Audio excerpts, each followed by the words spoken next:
Everyone's time is super valuable. So let's go ahead and get started.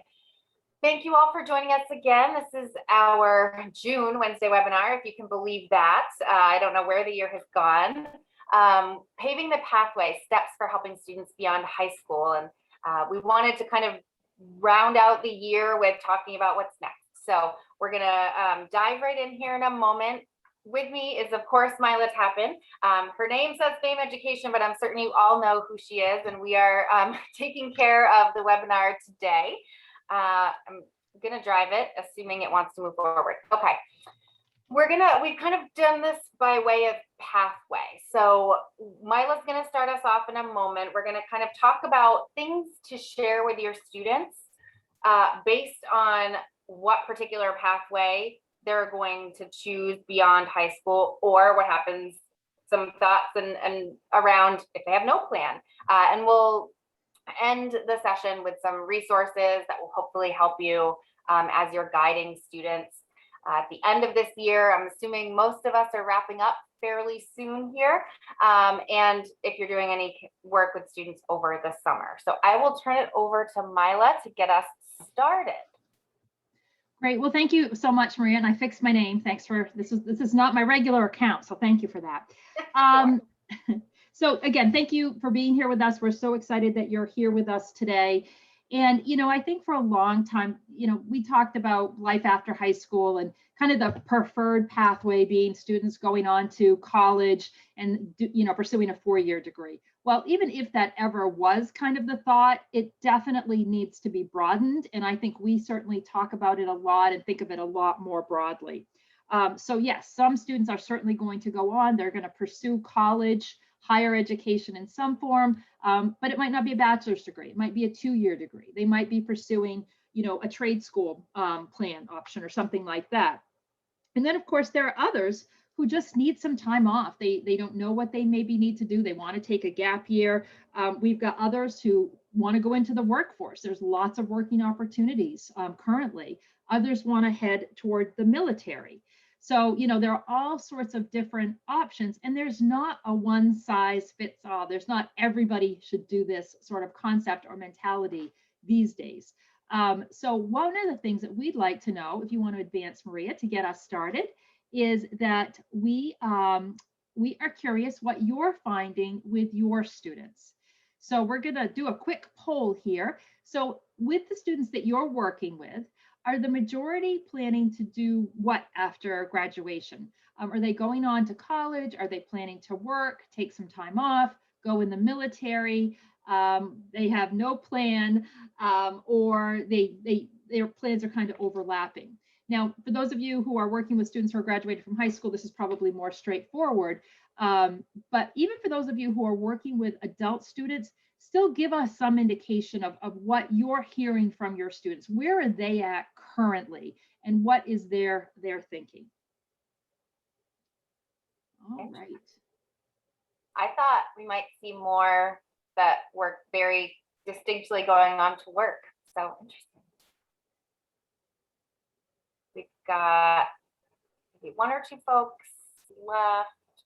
I will go ahead and end the poll. Thank you for participating in that for us. And I'm going to go ahead and share the results. Very, very interesting. So really an overlap in plans or maybe some indecisiveness or some conscious decision, to maybe work part-time, go to school part-time.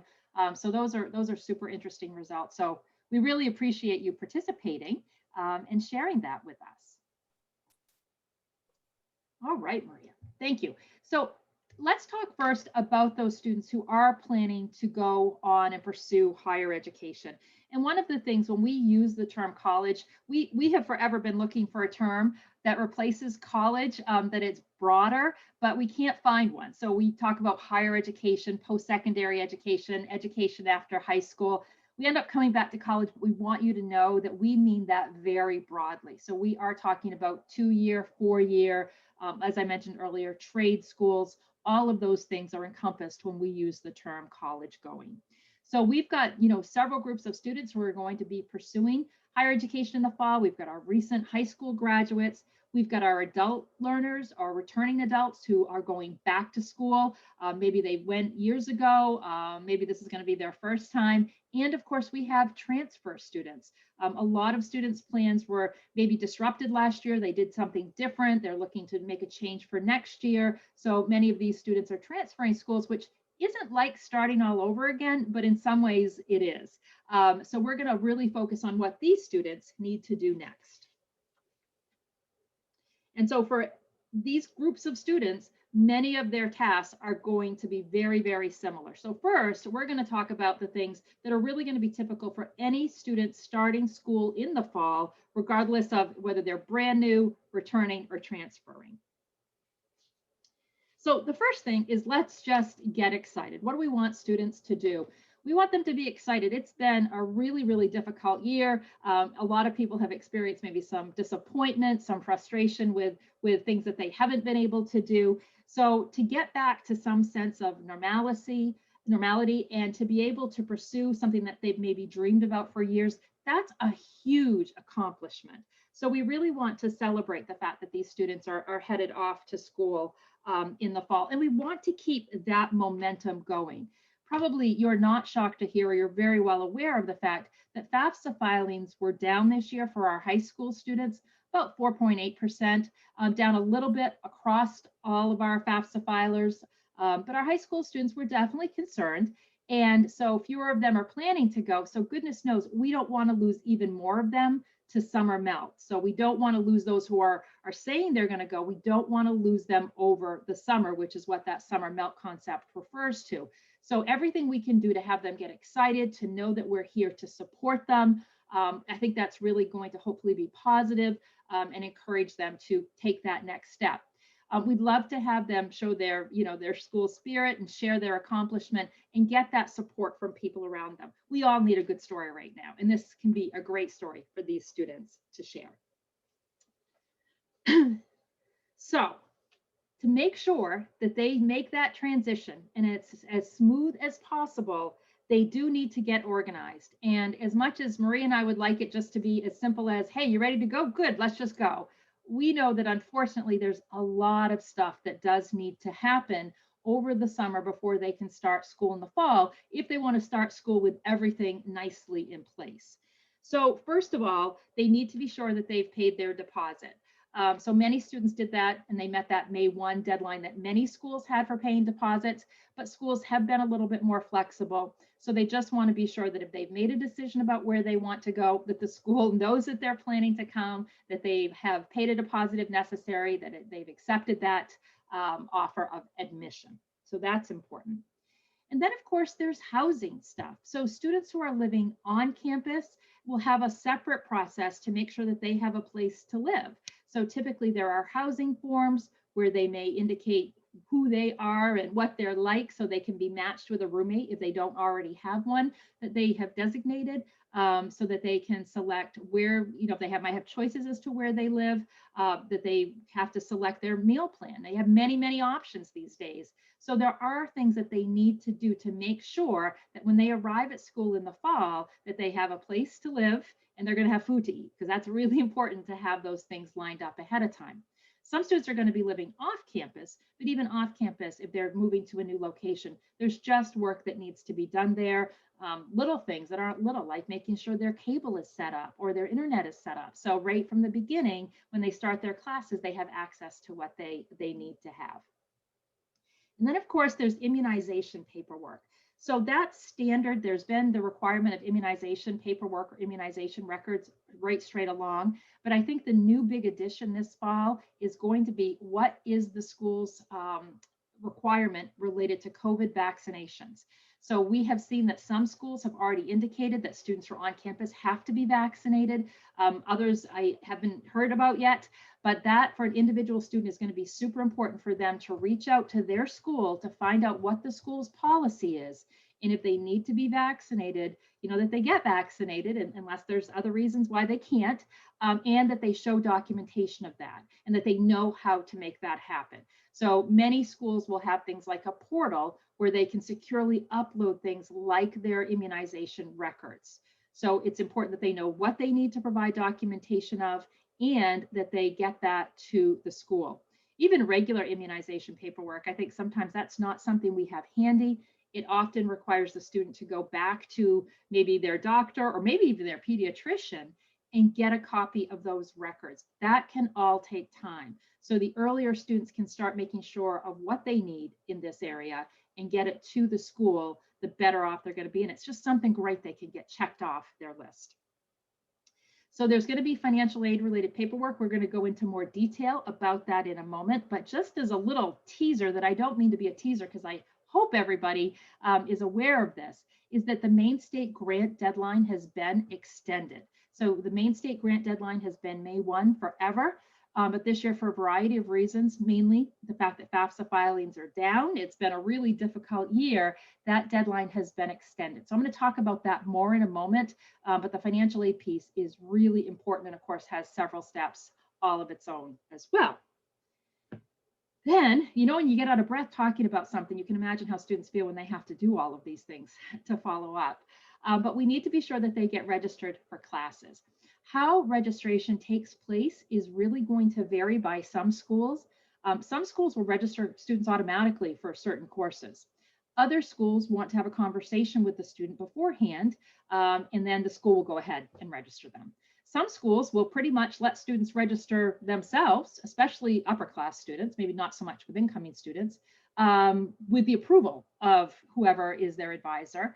And some students are going to do it as part of orientation, some after, some before. So it's really all over the place when it comes to class registration. But what's important is just as the student know what that process is. Who do they need to reach out to?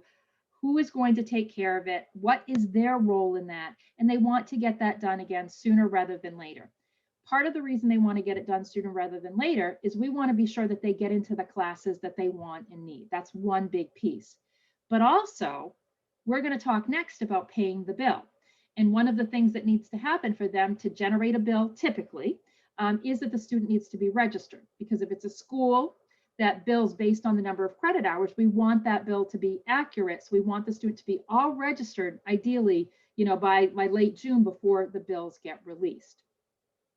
So many schools will start sending out bills late June or over, 4th of July or early July. When I worked at UMaine, which I did for years, it was always over the 4th of July holiday that all of the bills would be run and get produced because, all of the regular things that were happening didn't need to happen that weekend. So it was a pretty big deal. And so that was the time schedule. So many schools fall into that same late June, early July period for producing and sending out bills. Then the bills will be due typically about 6 weeks later. So kind of plan on about a 6-week window to know that those bills have to be paid by the end of that time. So the students need to have a plan to get that bill paid. The first step is reviewing the bill and making sure they understand it, making sure that what's on the bill makes sense to them and that there are no charges on the bill that the student doesn't need to pay or can waive. The big one being there is health insurance. So a lot of schools will still automatically assume that the student needs the school health insurance. So they'll automatically put the cost of that on the bill. How many schools, most schools that I've interacted with, what they do is if the student doesn't need the health insurance, either because they're still on their parents or someone else's health insurance, then they can waive that. They just have to show documentation that they are covered. And that could be that they have to just do online, enter their policy number, send a scanned copy of their card. Again, going to vary by school. But one of the things I think probably Maria and I both noticed many times is that sometimes people, when they first get that bill, they're shocked because it's a bunch higher than they think it's going to be. So take a deep breath. Just be sure that it's not just because health insurance is on there and that it can be waived, and it's going to bring it back down to maybe better, closer to what they expected. But when it comes to waiving that health insurance, there typically are deadlines in place. So most schools are going to require that students waive that health insurance by a certain point in time, maybe early in September. And if they miss that deadline, they're not going to be able to waive it even if they don't need it. So that's another really time-sensitive process that they want to take care of. Today, I'm not going to go into huge detail beyond that about paying the bill. and getting a plan together to pay the bill, because last month in our May Wednesday webinar, that was the topic. So if you would like to take a deep dive into reviewing the bill and paying the bill, just check out our Wednesday webinar from May. And what we're going to do is we're going to send a follow-up email. And in our follow-up email, we will link you to where this recording can be found, and where this recording can be found is the same place where you can find the May recording. So basically that's on our website in the K through 12 professional section, but we'll take you directly there. All right, get connected. And what we mean by this is it's great to get to know students and other people, but we want to be sure in particular that students are electronically connected, that students have already set up their email accounts. We hope that they actually did that way back when they were offered admission, because there's probably been many pieces of information that have been coming their way via their email. That is the main way that schools communicate with students, especially in this time when everything has been more virtual. But it's really key, and I know all of you working with students know this, is that the school communicates with the student, not with the parent. And so that may seem so obvious, but for many parents, that just catches them totally off guard. And they're not prepared for the fact that their student's getting lots of information that the parent is not seeing. The other thing that's super important to do is to make sure that the student has access to their campus portal. Different schools have different portals and different setups. You know, at UMaine, in the UMaine system schools, it's Main Street is the name of the campus portal. And in that portal is where students are going to be able to see all of the super important, loud motorcycle behind me, are going to be able to see all of the super important information that they need. In their portal, they're going to see their registration. They're going to see their financial aid. They're going to be able to see their bill. So it's really important that they get familiar with what's in their portal and how to access it. What schools do a lot is they will send an email to let the student know that there's been a change to their financial aid or to their bill or something. So the email and the portal, you know, work together, and the email is usually the heads up that there's something important we want you to know, but the details themselves are often going to be found in the portal. Schools do not send a financial aid offer via email typically. They shouldn't be, to be honest with you, because it's not secure, right? So instead they're going to send it, they're going to say, hey, you've got an update, go to your portal and check out your updated financial aid offer. So familiarization with those pieces is super important. The next thing is we would love to have students participate in orientation.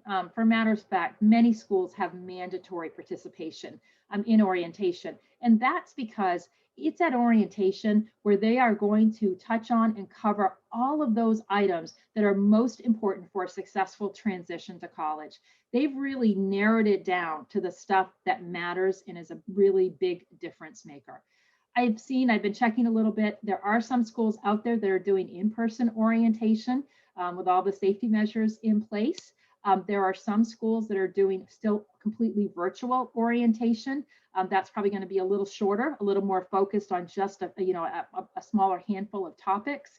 And there are some schools that I've seen are letting the students select that you can go onto campus and participate, or you can do it virtually.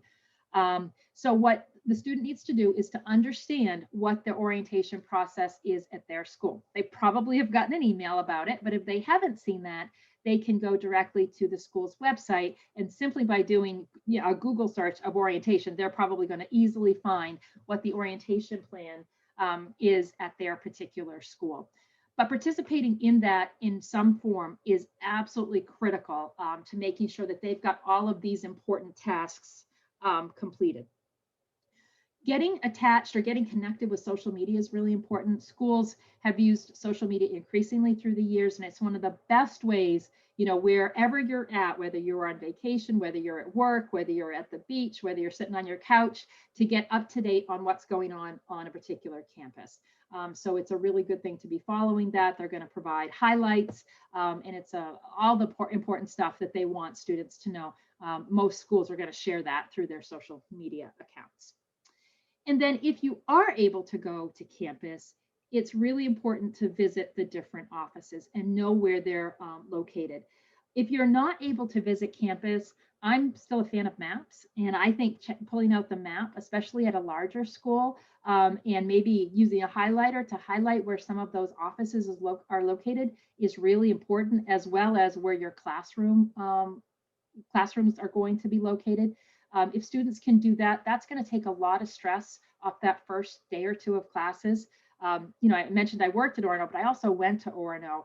And, now it doesn't seem like it's that big a campus, but when you're not familiar with it, it is pretty large. And so you want it, and they have some buildings that have the same name, Corbett. There's 2 Corbett buildings. So you want to be sure that you know where you're going, the students do, and they want to be sure, what offices deal with what. If I've got a problem with my bill, I'm going to go to the billing office.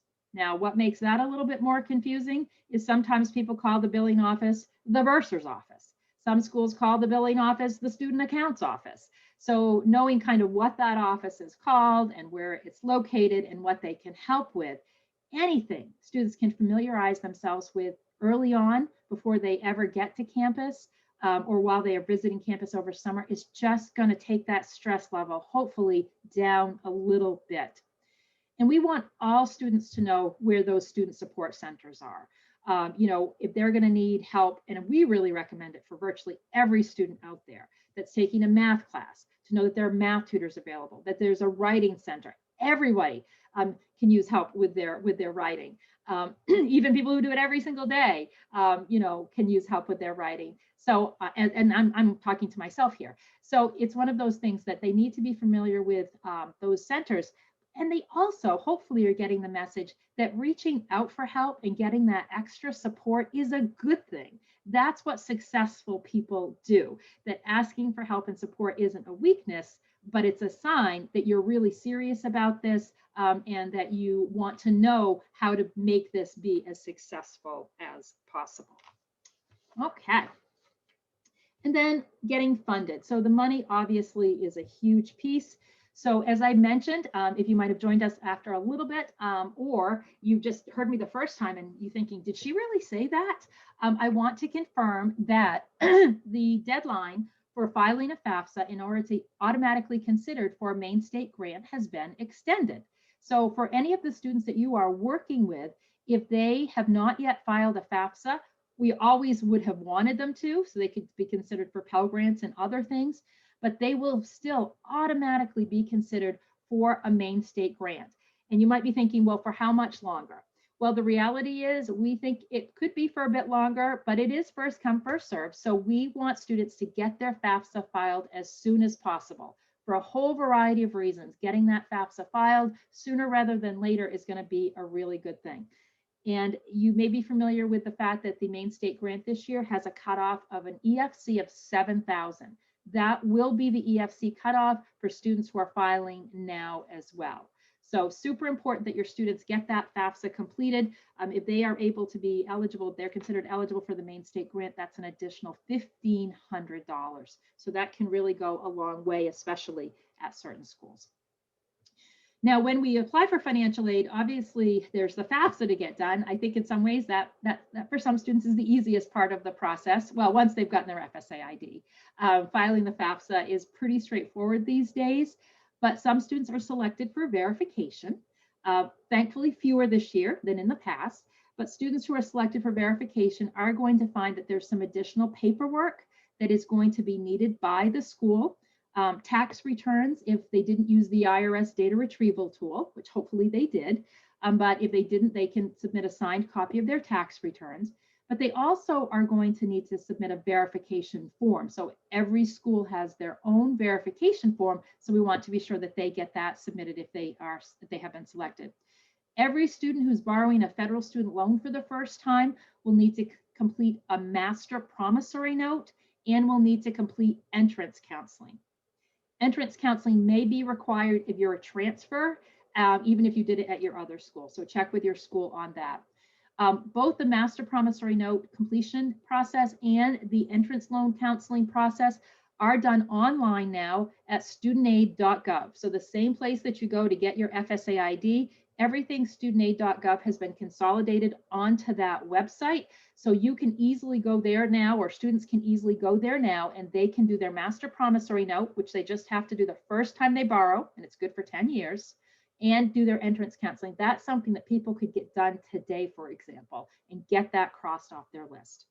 And then if students are going to be participating in work study, whether they've been offered work study on their financial aid offer, or even if they weren't offered work study, but they're interested in working, over the summer is a great time to understand how they can go about finding a job, what support is available to help them find a job, and then what paperwork is necessary if they do indeed find a job. We want them to review their scholarships. The reason we want them to review their scholarships is we want them to know when their scholarships are going to be payable. Many high school graduation scholarships are going to be paid in the spring after successful completion of the fall, for example. So they want to read the fine print to know when those scholarship dollars are going to come in and what they need to do to receive them. And of course, they also have to let the financial aid office know about them. Better to let them know sooner rather than later. They are required by law. The financial aid office is going to find out anyway when that check comes in co-payable. And if it's in January, it's a lot harder to deal with. So talk to the school, let them know, see if any adjustments are required. If adjustments are required, talk about what works best for you, the student, or what works best for the students that you're working with. Maybe they don't need that work study. Maybe they purchased a computer and the school can recognize that they've got additional costs that they hadn't taken into account. There are all sorts of things that can be done, but the key is to do it early and to make sure the school knows about that scholarship sooner rather than later. And then just a little bit more about getting financially fit. We want students to make sure that they're applying for scholarships and they continue to do that throughout the summer. And to be honest with you, throughout their full college career. Scholarships are not just something high school seniors need to complete. So that's important. We want students to be working and saving as much money as possible. We know that there are students who have very difficult situations. Some students are supporting their families, but other students have a little bit more flexibility. And one thing we know right now is there are no shortage of jobs. Everywhere that you drive, there's a help wanted sign, and a lot of those help wanted signs have, a minimum of $15 per hour attached to them. So it's a great summer to be looking for a job and hopefully be making some good money. It's not too late to open up a college savings plan. If you don't know about NextGen, which is Maine's 529 program that FAME administers, Maria or I or anyone at FAME would love to talk with you more about it. And we'd especially like to share the fact that we have matching grants that are available that can really help those savings add up. It is not too late to open up a NextGen account, even if you are currently in college, let alone starting college in the fall. Definitely not too late to redo that. And then payment plans are a good way to pay a portion of the bill, especially if you're not able to do it right now or the student's not able to do it now. But going forward, they know that a payment plan is an option. So perhaps they can, kind of look at their finances and know that going forward, they could be able to make a monthly payment of X number of dollars. And any payment that they make will hopefully reduce the amount that they borrow. We're not looking at payment plans to pay everything or pay the full remaining balance, but even if it can be a little bit of that remaining balance and get that borrowing amount down, that's a really good thing that's going to be beneficial.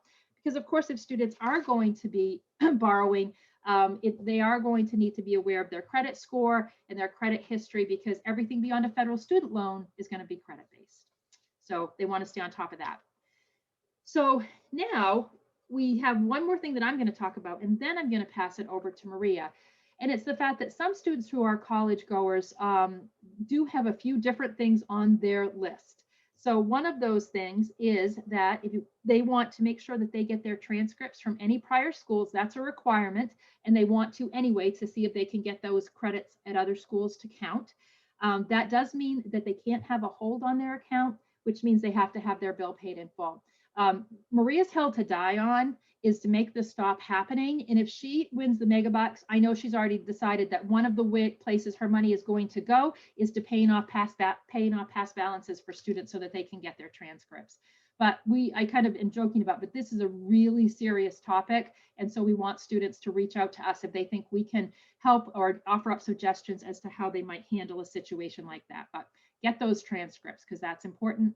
If a student's decided to transfer, maybe they decided after they did their FAFSA, be sure they get their new school listed on their FAFSA.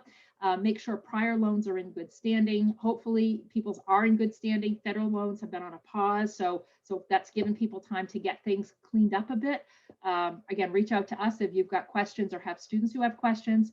Talking about prior learning, work that people have done often can translate to credits, and that's a good thing. And talk to the employer about a tuition assistance. Maria and I are fortunate enough to work for an employer that will cover some tuition for us. Lots of employers offer that, especially if you're going to give them some return service. So on that note, we would like to move into another poll, and I'm going to switch roles and turn it over to Maria. Thank you, Mila. And yes, that is my hill to die on. Anyone who's had a conversation with me probably knows that, like, I'm on the hunt. I accept donations for my pool of funds someday. So we're going to transition kind of here into pathways that are not college going, but we wanted to kind of engage you again with a poll. So more students than usual, of course, because that's a relative term, are still unsure about college this fall due to the pandemic, financial issues, or other factors. So how would you answer this question? I'm going to go ahead and launch that poll. Okay. Oops. I don't know why the second one didn't launch. We already did this one. Hold on. Did put them both in here, so. I have to select the right one. Bear with me here. Okay. It's the heat. It's the heat. So, true or false? More students than usual are still unsure. Mila mentioned at the beginning, a lot of things are kind of returning back to in person. There's a little feel of normalcy, but we're sort of curious about, is there a level of uncertainty amongst the folks that you're working with? And based on these results, I'm not shocked that the answer appears to be true. I'll just give it a little bit longer for a few other results to pop in. I would be surprised if everyone was like, yeah, everything's great, we're going back to the way it was, right? If everyone were certain, even at this point, that would be surprising. So all of that is to say that we recognize that things are still kind of uncertain, and that the plan and your responsibilities as advisors and school counselors might not be what you're used to, because there is so much variation in what students are doing because of that uncertainty. So I just want to go ahead and start that.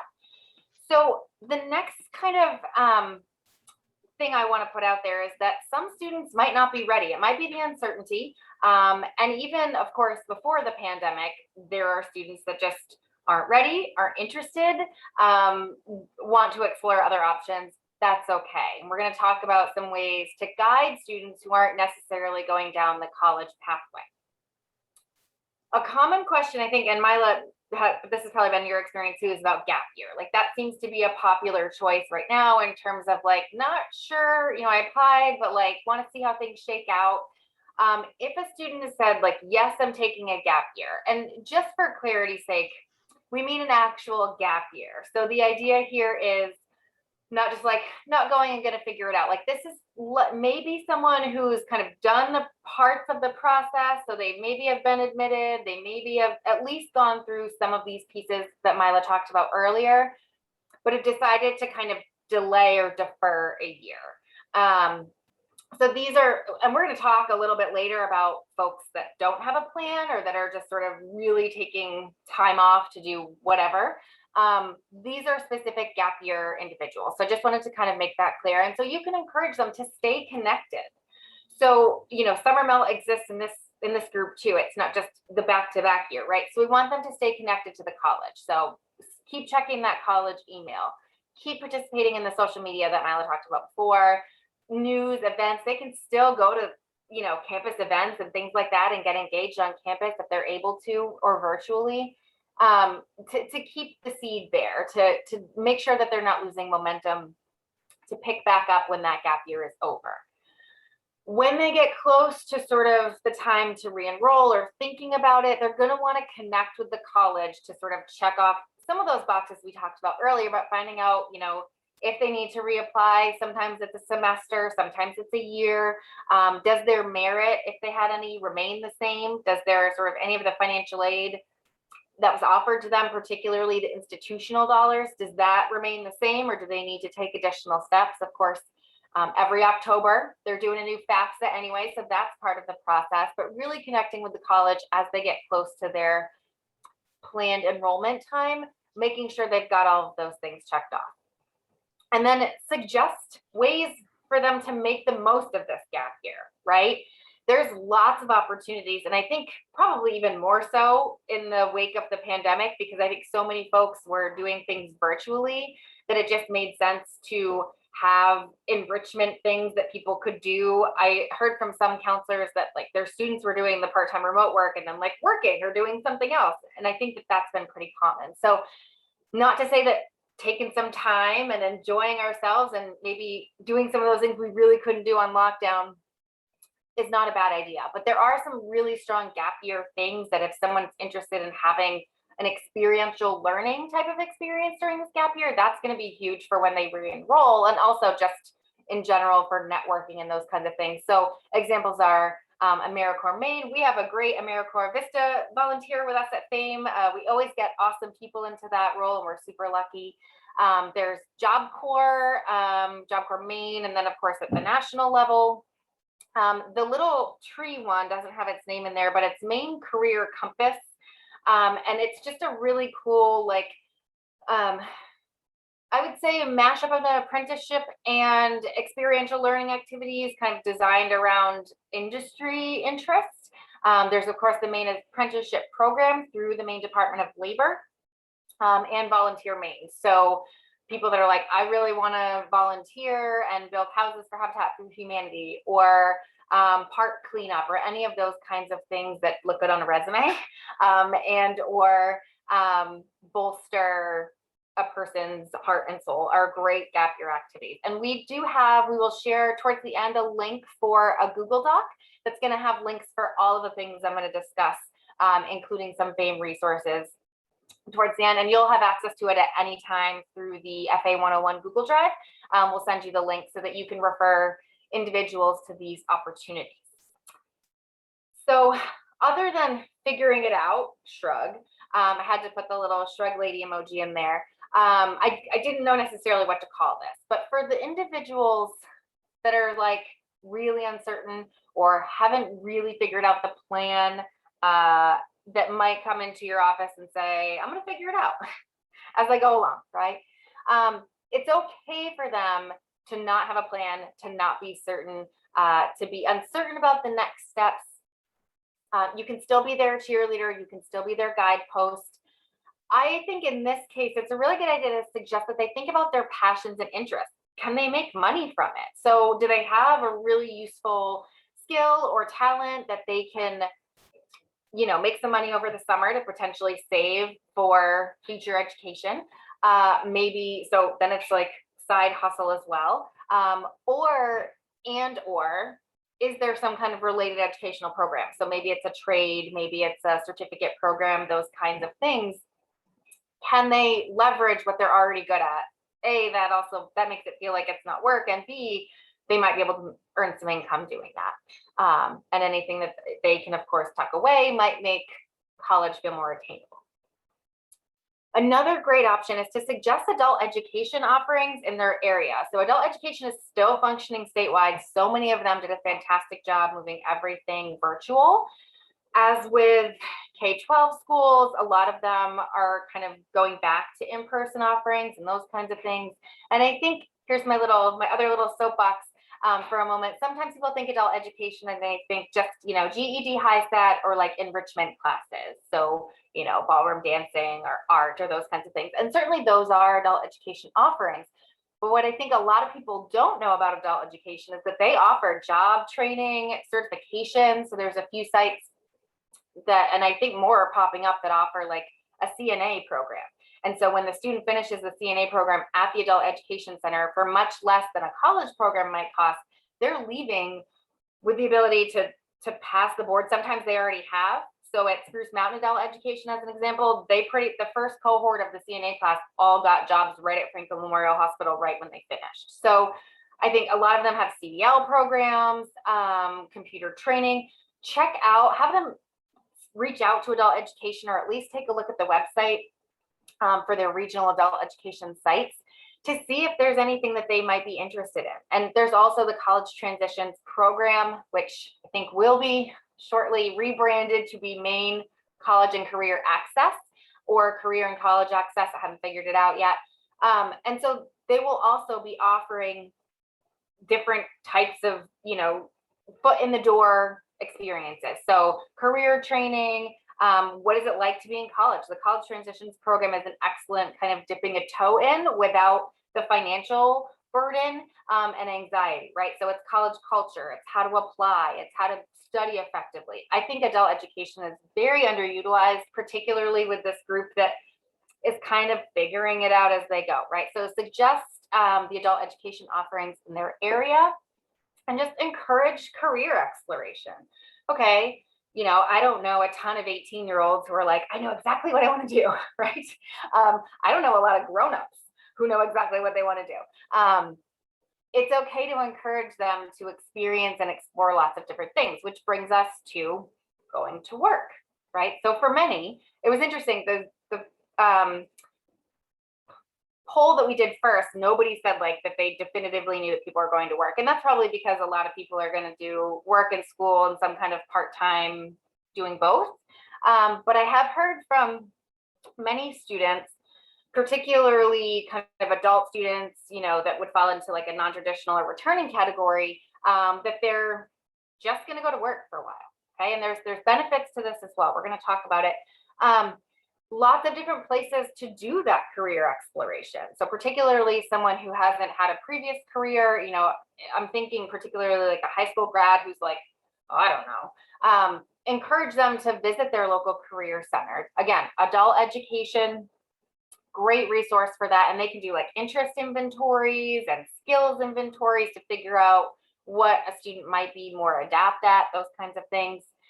There's also a lot of, and I think more and more of these are popping up, industry specific training sites and things. So Chimbro is a really good example. They have the Chimbro Institute, and they will like train you for all of the things that they do and then pretty much give you a job right there.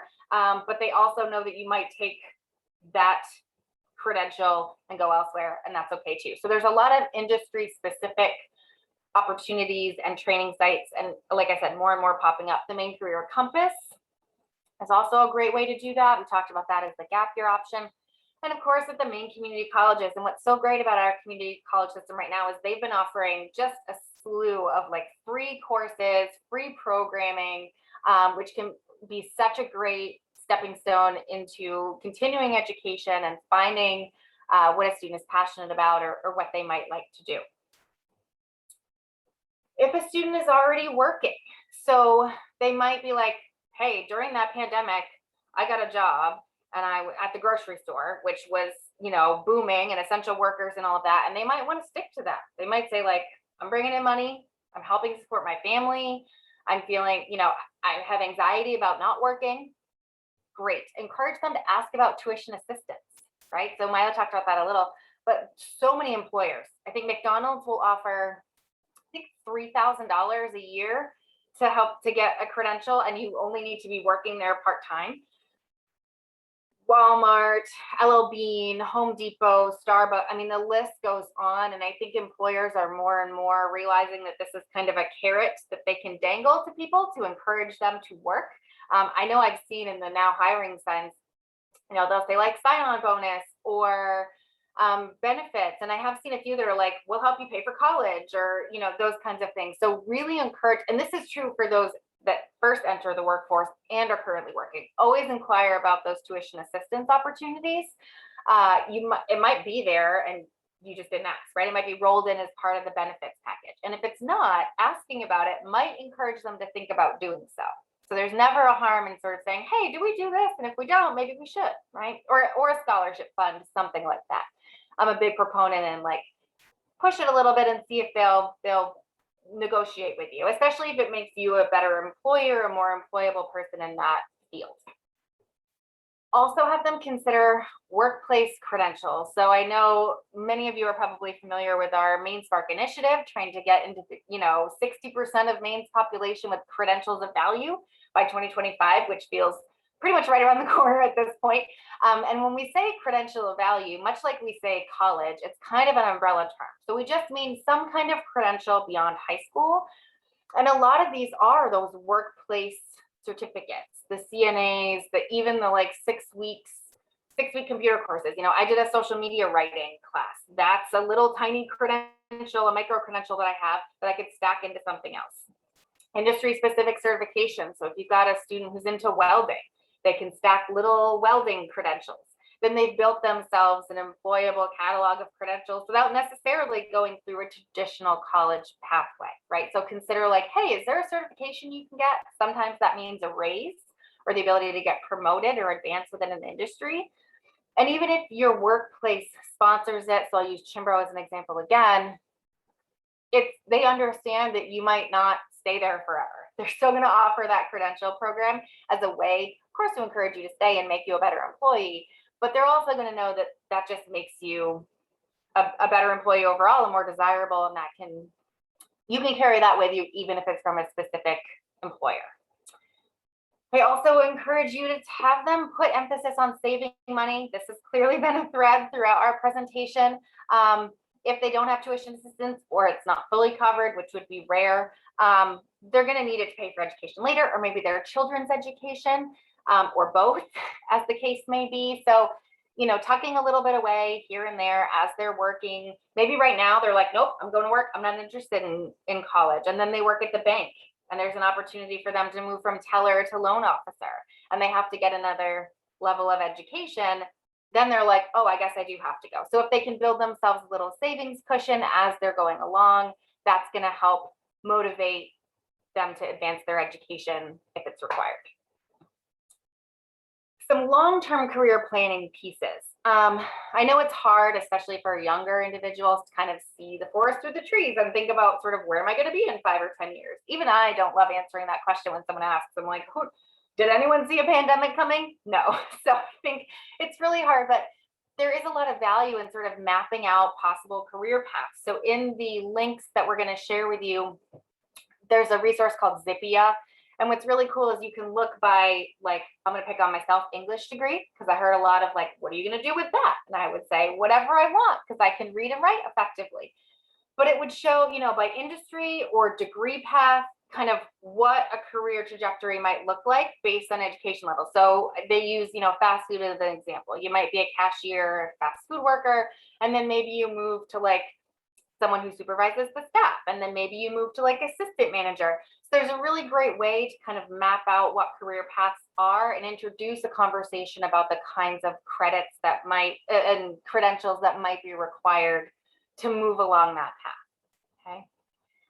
I'm a big proponent of examining transferable skills. A lot of the work I do, if you couldn't guess from this half of the presentation, is with adult learners. And so I've worked with single moms who are like, I don't have any skills. And I'm like, you are a single mother. You have many skills that will transfer into education and the workforce, time management, the ability to multitask, the list goes on and on. There's lots of online resources as well as like written resources to help individuals kind of identify their strengths, their skills, and how that might transfer into some kind of workplace credential. And this is true, I think, you hear hard and soft skills, right? And so some of those hard industry skills, they're going to train you for those on the job. The soft skills and things like that, personability, time management, those kinds of things are transferable skills and will take you anywhere. And sometimes they're like, we will train you on the stuff we need to know. What kind of employee are you? So examine their skills, what they're good at, what might need a little brush up. And then of course they can do that kind of work at adult ed, especially if they need some work on their, there's a work ready program that adult ed offers that kind of much like college transitions really goes through like how to be an effective employee, how to interview, dressing for success, all of those kinds of things. And for someone looking to sort of work on their math skills, guilty, they can do enrichment on those kinds of things to get a student ready to go into whatever career path or educational path. I do not want to gloss over the pandemic impact. So I think many industries were absolutely impacted by the pandemic, particularly service industries, which is, tourism is like one of our biggest revenue generators. Think about the fact that individuals may be entering job because there's a whole bunch of job vacancies they've never had before, or maybe had to leave a lifelong career, either by choice or layoffs or furloughs or those kinds of things. So as you're working with these individuals, certainly be sensitive to what they're already bringing to the table, and especially the impacts of the pandemic. So some saw it, as, for lack of a better cliche, a blessing in disguise, right? I've always wanted to do this thing. Now I can do that. And that's true, pandemic or not. A job loss can kind of open a new door in some ways. But it's also like, okay, I've only done this one thing for my whole life. And they say, I've only ever worked at the mill. Okay, let's look at those transferable skills and figure out what you might do next, right? And then of course, discuss adding degrees and credentials. We talked about those stackable pieces. I'm a big fan, of course, this will be on the links of Career One Stop, and it will tell you like, here's day in the life, here's the, at the entry level, what you can expect the credential to be, what credentials might move you along further, kind of thinking about those and examining the plan, and even like writing it out or having some kind of action plan can be really helpful for giving students some guidance, even if they're working and they haven't really thought beyond the day-to-day. Those are all things to think about. Seek out help. We have great resources in the state for career planning. I don't want to forget the military as an option. Again, another, nobody had said unequivocally, although I've seen in some of the schools I follow on social, there are individuals who are going right into the military. Of course, a great option for many. The military offers training and educational opportunities. So military service offers tangible skills, credentials, and educational training. Some of the military jobs and roles can lead directly into a career, right? So there's an immediate transition of skills or related skills. Certainly that goes far on a resume. And students who are in the military or children of individuals in the military may also have access to education benefits. I'm going to shout out Nikki Vishon for those of you that don't know her. She's kind of her specialty area is really assisting service members and their families. So you can always reach out to her with specific questions. Every college campus kind of has a VA coordinator type position to help students navigate this process. The career centers also kind of have a section for helping veterans and service members.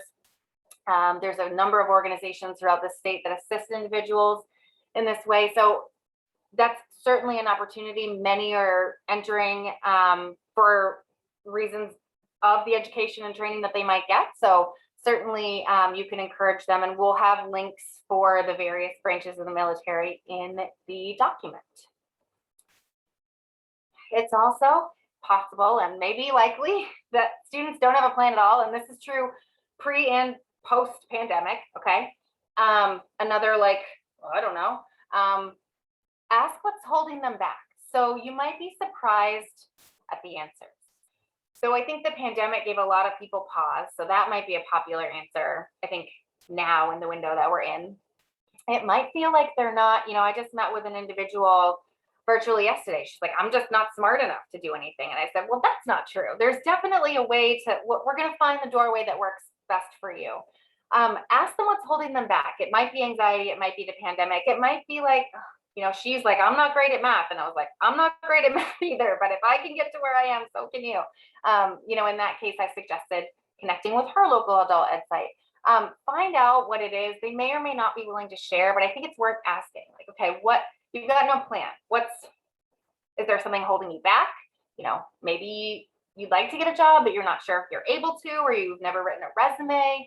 A lot of times they're missing a piece and they're not sure how to ask for that. So if you open that door to that conversation, you might find that they actually want to have a plan. They just feel like something's holding them back. Suggest job or military shadowing, right? So kind of follow somebody you like, see if they can bring you along for a day. I don't think we do bring your child to work days anymore. But I think in this virtual world, certainly there's been a lot of flexibility. I've met a lot of people's kids and animals. Maybe it's what's a day in the life of this particular job. And a lot of videos exist about that. Career One Stop actually has little videos, and there's like the Maine Municipal Association has done a really good job with like explaining municipal kinds of jobs. So like city planning and really cool stuff. And I'm like, wow, I wish I had known more about that. So that could be the real life Leslie Knope, right? You can certainly examine those things and do a little like, what is this going to be like? That might be an aha moment for a student. Like, oh, that sounds really interesting to me. Let's talk about pursuing that. Remind students that there is no right or wrong pathway or timeline. I've also worked with adults who are like, it's too late for me to go back to school. I'm like, it's never too late. And there's no wrong way. So it's, you know, I think of like that board game life, like, do you start with the career or do you start with college, right? And I think that game's a little bit rigged because I think they default to like, you'll do better if you go to college, but the reality is it's about what fits right for the individual on their timeline, because if they're rushed or forced into something that isn't going to be a good fit, they're not going to be as successful. You know, it's not enough just to get in the door of college. You want to make sure that they're able to get that credential. And there's a lot of pieces that go into play there. So just remind them, like, it's okay if you don't have a plan. It's okay if working is your plan or gap year is your plan. Be a champion and encourage them to explore their options. Explain the benefits of each path so you can share the resources that we're sharing with you with them. You know, I wouldn't focus on like the drawbacks of each plan. All of them have them. I say like, here, if you do this, this is one way that you can get there. Of course, continue to be champions and cheerleaders, and we know that you've done that throughout the pandemic, despite how difficult it's been. We see that it does not go unnoticed, but just continue to sort of encourage them. And I think especially as things become the new normal, whatever that looks like, we're just going to need to continue to be moving students in a positive direction. We're getting to the end here. Find ways to stay connected to students and for them to stay connected. So connect with school social media, ask them to join alumni groups for both the high school, if they're adults. You know, like I've had a lot of fun in my UMF alumni group. And there's like events and things, but also we put like job listings out there, and we share opportunities that are available in the communities. So it can be a really interesting way to find a plan or find a new connection. Networking is the thing. I think we all know that sometimes life is about who you know and who's in your network, and alumni groups can be a really great way to do that. Of course, provide resources for each pathway. So again, sharing the resources that we're going to share with you or from your own personal networks. And there's a lot of value in peer mentoring. So if you can find a way, you know, take a student who's had a lot of success, you know, or a student who did a really successful gap year or something like that, and let them communicate with each other. You know, we can talk as students. It's like talking to your own kid. I can talk to my kid till I'm blue in the face, and somebody unrelated will say the same thing. And they'll be like, oh yeah, that's a great idea. The same thing is true, right? Peer mentoring goes a long way to really driving concepts home because it feels relatable. It's not just somebody, you know, some adult or some, you know, person in a specific industry telling them about it. So find like opportunities for peer mentoring or mentoring in general. You know, sometimes it's just connecting a student, particularly a younger student, with the right motivator, the right mentor. Maybe that's you, maybe that's somebody else in their life, a profession. You know, Mila and I both are Olympia Leaders Advisors. That's a kind of mentoring that can, you know, open doors for people. There's lots of, you know, big brothers, big sisters, those kinds of things. Find opportunities to give those students a little push, especially if they don't have a firm plan. So mentoring is a really big deal there. Here's on the slide and snapshot, and this was in the PDF. A bunch of resources related to each of these areas. And again, Mila just put the link for the Google spreadsheet into the chat. A wealth of resources here. There are plenty of others, but we wanted you to be able to have them in a document. And as things come up and as we learn things, you know, Mila or myself will add to that, and it's a living document. Certainly if you know of something and you want to add to it, that's okay too. If we've missed anything. But we really want to thank you for joining us today and for continuously being champions of education and the workforce and helping your students figure out whatever plan is best for them. we're going to hang out for a little bit for any questions. And Mila, did you have any final thoughts? I brought us right up to the end. I know. No, it's great. No, it's great. Thank you so much, Maria. I was just going to say, in terms of that Google Doc being a living document, it's so living that yesterday I added 2 more things to it. And one of those that I neglected to mention is a checklist if you are pursuing college. So we have a transition to college checklist, which covers so many of the things that I talked about in my section. So I just wanted to be sure that you know that that's on our website. It's linkable in the Google Doc. Please print it off and share it with students that will benefit. So great to see so many of you. We've missed you. So thank you for being here with us today virtually. And we'll be here all summer, except for a little bit of vacation here and there. So I know Mila has a meeting, but I'll take care of I took care of that. Yeah, I took care. Okay, good. I was going to say, I didn't know if you had to disappear. So I'm going to take care of bring us home. We'll hang out for a moment. Thank you again for joining us, and enjoy your summer. I think it's technically still spring, but it feels like summer. But enjoy your summer and stay tuned for upcoming summer training opportunities. And if you have any questions about Maine State grant expansion, please definitely ask us about that. And know that we are going to be doing a training this summer. There's going to be some information going out tomorrow, but save the date of, thank you, save the date of August 11th for a virtual training. We're going to see if there's going to be potentially any in-person stuff to that, but at a minimum, we'll be doing a virtual training on August 11th. So we hope to see you then. I'll put that in the chat. Oh, thanks. Okay, good idea. Hopefully we can do something in person and gather together safely. I miss seeing humans in real life. Thank you all. I'm gonna go ahead and stop recording.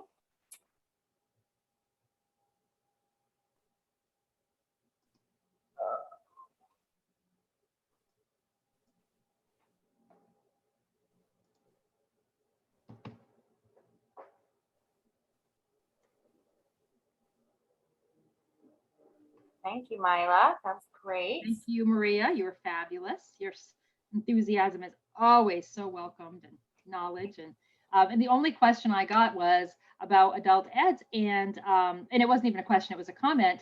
And it was like I mean, I knew you would go there, but you went there like as if you were in that person's brain. So thank you, Jeannie, for sharing that, and for you, Maria, sharing that information as well.